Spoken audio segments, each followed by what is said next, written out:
Ini kalau ada Dim, jangan berhenti Dim, videonya Dim. Videonya jangan berhenti. Dim, jangan lagi. Lo makin dong. Ibu gelak gulita ibu. Ini jadi sini jadi susah. Cerminnya diatur. Cerminnya diatur sama yang mayongnya terus coklat sama yang lihat yang bagian mereka kalau gelap cerminnya diatur. Tetap aja ibu. Ini ya. Tiga pasang tapi yang dikasih. Ini Rex nggak? Ini zaman dulu. Coba lihat.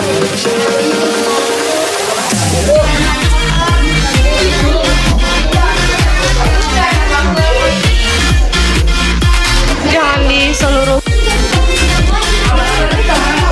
Coba awas. Kayak perut ya, malah deh.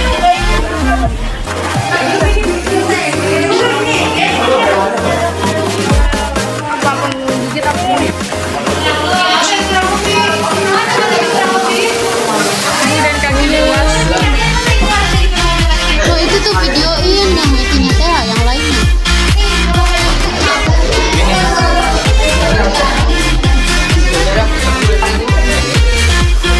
Terus memiliki kaki pasti lebih dari 4. Silang ya. Emang udang jalannya gimana ya?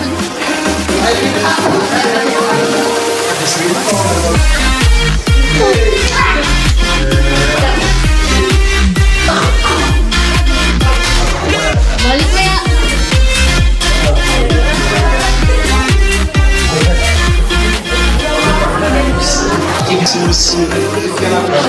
Mundur tuh tak mundur.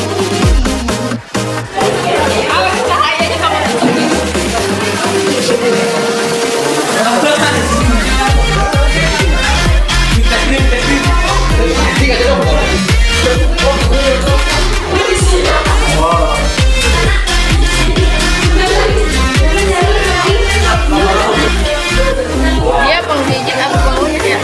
Kayaknya dia antara pengunyah sama penggigit deh. Gigit lama-lama menggigit.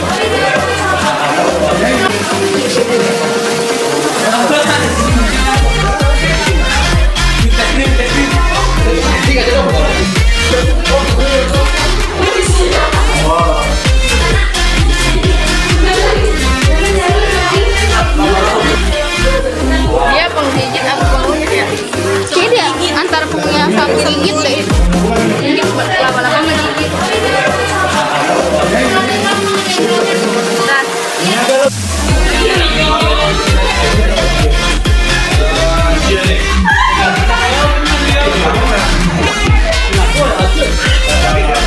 Sama aja udah kayak mata.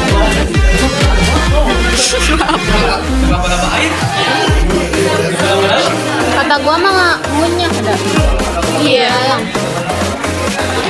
Punya rumput. Ini 3 pasang. Checklist. Deret, paru-paru pakai ya.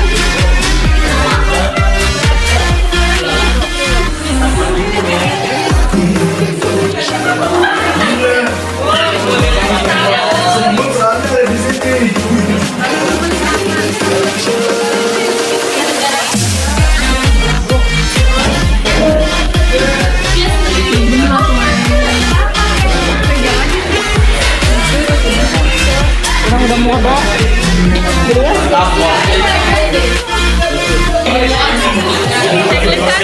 Torak dan audio dari mana ya? Torak.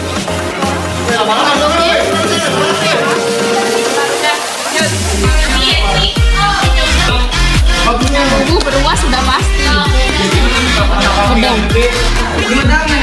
Hidup di mana ya sekarang? Jalan.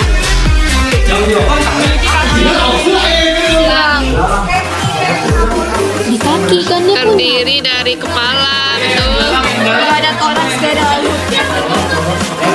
Lah, kan ada kepala. Toraks abdomennya gak ada. Ini mbak. Ini bu. Halo.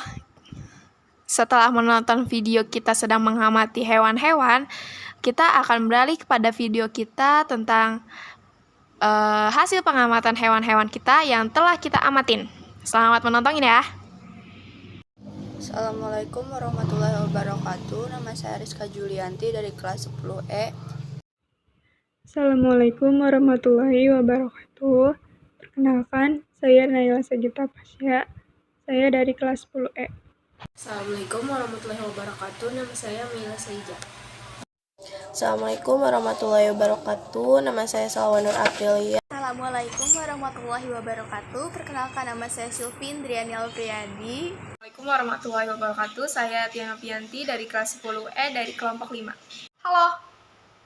Sekarang saya akan mempresentasikan tentang hasil pengamatan saya terhadap hewan laba-laba yang kemarin di sekolah. Nah, yang pertama itu adalah laba-laba memiliki tubuh dan kaki beruas, lalu hidup di darat menggunakan pernapasan paru-paru buku atau trakea. Yang ketiga, tidak memiliki kaki kurang dari sama dengan 4 pasang, lalu kami melakukan literatur terhadap internet bahwa ternyata laba-laba memiliki kaki kurang dari sama dengan 4 pasang. Lalu tubuh terdiri dari kepala, toraks, dan abdomen. Lalu kita melakukan hasil literatur kepada internet bahwa laba-laba ternyata tidak memiliki tubuh yang terdiri dari kepala, toraks, dan abdomen karena dada pada laba-laba itu menyatu. Tidak termasuk ke dalam kelas insekta yang tipe pemulutnya itu adalah penggigit dan pengunyah, dan tidak termasuk kelas insekta dengan mengalami hemimetabola. Yang kelima ada semut, tubuh dan kaki beruas. Iya, hidup di darat pernapasan dengan menggunakan paru-paru, bukan buku atau trakea. Benar. Memiliki kaki kurang sama dengan 4 pasang. Benar. Tubuh terdiri dari kepala, toraks, dan abdomen. Benar. Termasuk kelas insekta yang memiliki tipe mulut pengunyah atau penggigit. Benar. Termasuk kelas insekta dan mengalami hemimetabola. Benar.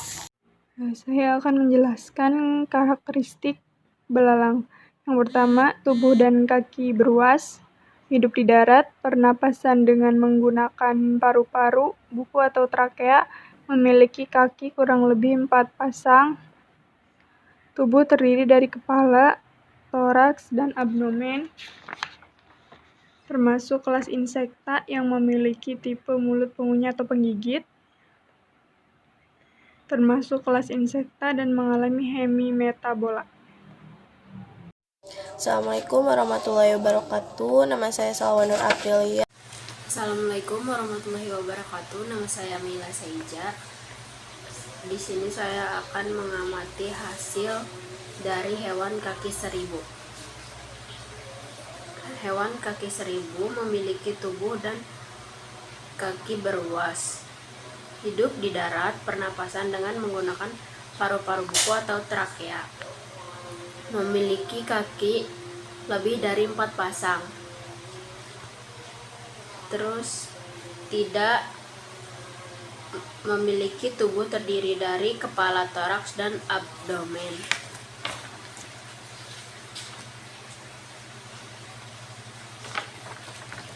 Tidak termasuk kelas insekta yang memiliki tipe mulut pengunyah atau penggigit. Tidak termasuk kelas insekta dan mengalami hemimetabola.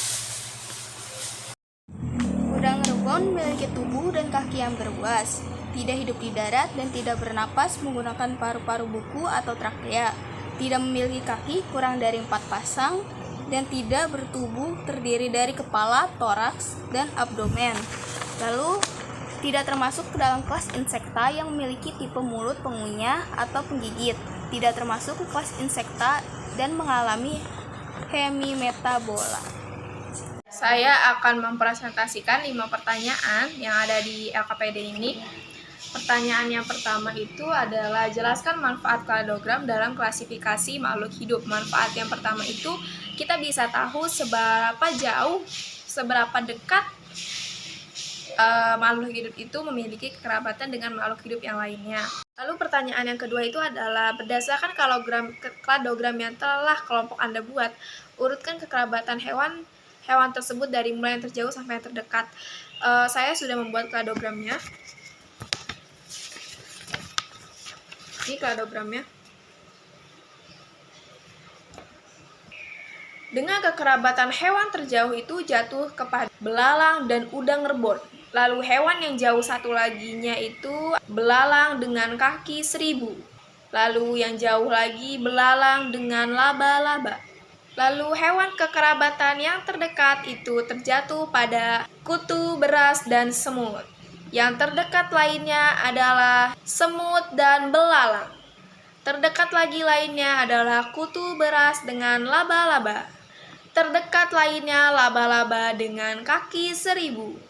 Lainnya terdekat adalah kaki 1000 dengan udang rebon. Jadi pada intinya nomor 2 jawabannya itu adalah hewan yang paling terjauh kekerabatannya itu jatuh kepada belalang dan udang rebon. Lalu kekerabatan yang paling terdekat jatuh kepada kutu, beras, dan semut. Sekarang kita akan beralih pada taksonomi hewan yang diamati. Yang pertama itu adalah udang rebon. Udang rebon memiliki kingdom Animalia, filum Arthropoda, kelasnya Malacostraca, ordonya itu adalah Decapoda, familia itu adalah Seigestidae, genusnya adalah Acetes, spesies itu adalah Acetes indicus. Lalu pada kaki 1000, kingdomnya itu adalah Animalia, filumnya Arthropoda, kelasnya Diplodopoda, ordonya itu adalah Polydesmida, familinya itu adalah Eurimerodesmidae, genusnya itu adalah Eurimerodesmus, spesies itu adalah Eurimerodesmus moticia. Lalu pada laba-laba dengan memiliki kingdom Animalia, filumnya Arthropoda, kelasnya itu adalah Arachnida, ordonya itu adalah Araneae, familinya Araneidae, genusnya Araneus, spesiesnya Araneus diadematus. Lalu pada kutu beras dengan memiliki kingdom Animalia, filumnya Arthropoda, kelasnya adalah Insecta, ordonya itu adalah Coleoptera, familinya itu adalah Curculionidae, genus adalah Cytophilus, dan spesies adalah Cytophilus olizae linnaeus. Lalu pada semut, kingdomnya itu adalah Animalia, filumnya Arthropoda, kelasnya Hexapoda, ordonya adalah Hymenopter, familinya itu adalah Formicidae, genusnya itu adalah Dolichoderus, lalu spesies itu adalah Dolichiderus thoracicus Smith. Lalu yang terakhir pada belalang, memiliki kingdom Animalia, filumnya Arthropoda, kelasnya Insecta, ordonya Orthopetra, familinya itu adalah Pyrgomorphidae, jenisnya itu adalah Atractomorpha, spesiesnya Atractomorpha crenulata. Lalu kita beralih pada pertanyaan yang keempat. Manakah yang memiliki hubungan kekerabatan paling dekat dengan belalang? Hubungan kekerabatan yang paling dekat dengan belalang itu adalah semut. Kenapa? Karena belalang dan semut itu memiliki satu ancestor yang sama, itu adalah memiliki tubuh kepala terdiri dari kepala, toraks, dan abdomen. Mereka terdapat pada satu ancestor yang sama itu. Lalu yang memisahkan mereka kedua itu hanyalah tipe insektanya. Dalam belalang dia memiliki tipe insekta yang mengalami hemimetabola, sedangkan semut itu tidak mengalami hemimetabola. Jadi jika seperti itu kita bisa dibilang kekerabatannya dekat. Dan kalau misalnya kita lihat dalam kladogram yang saya buat,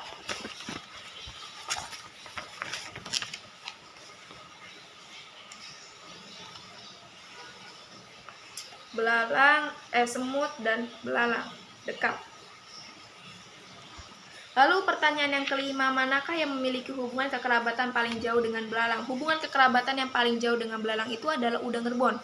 Karena apa? Karena walaupun memang mereka berdua sama-sama memiliki ancestor yang sama, pada nenek moyang yang sama, yaitu tubuh dan kaki beruas, tetapi ancestor tubuh dan kaki beruas itu berevolusi menjadi evolusi yang khusus dan mengkhususkan belalang itu ke tempat yang paling tinggi dari udang. Jadi kekerabatannya jauh gitu.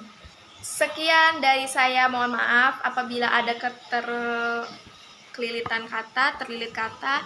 Saya mohon maaf. Wabillahi taufiq wal hidayah. Wassalamualaikum warahmatullahi wabarakatuh. Dan saya juga minta maaf atas kesalahan materi dan pemaparan jawaban saya. Terima kasih.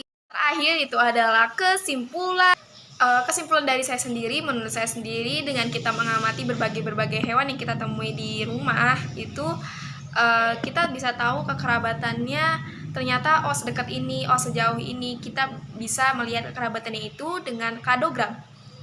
Dengan manfaat kladogram sendiri itu yang kita tahu dan saya sebutkan, yang pertama itu adalah kita bisa melihat seberapa jauh atau seberapa dekat kekerabatan antar hewan gitu kan. Terus kita juga bisa melihat karakteristik lebih khusus dari satu hewan ke hewan yang lainnya. Terus kita juga bisa tahu nenek moyangnya dari sini, terus nenek moyang ini berevolusi menjadi seperti ini, lalu tiba-tiba banyak evolusinya, dan itu pasti sudah lama evolusinya. Dan menurut saya, kalaupun memang kita selain kita bisa menggunakan kladogram itu sebagai pengukur kekerabatan, tapi kita bisa juga menggunakan taksonomi untuk mengukur kekerabatan. Seperti yang kita tahu bahwa taksonomi itu ketika dengan semakin ke bawah persamaan ciri semakin banyak tetapi jumlah spesies semakin dikit. Itu kalau menurut saya itu bisa menggambarkan agak dekat-dekat kekerabatannya. Terus yang kedua, semakin ke atas persamaan ciri sedikit jumlah spesies semakin banyak, itu juga bisa menunjukkan kekerabatannya walau memang hanya sedikit. Cuma yang bisa lebih spesifik dalam menentukan kekerabatan menurut saya sendiri itu adalah dengan kladogram atau dengan diagram Venn gitu. Jadi kesimpulannya lebih ringkasnya lagi ya, menurut saya sendiri bahwa dengan adanya kladogram kita bisa tahu bahwa sedekat ini kekerabatannya, sejauh ini kekerabatannya. Jadi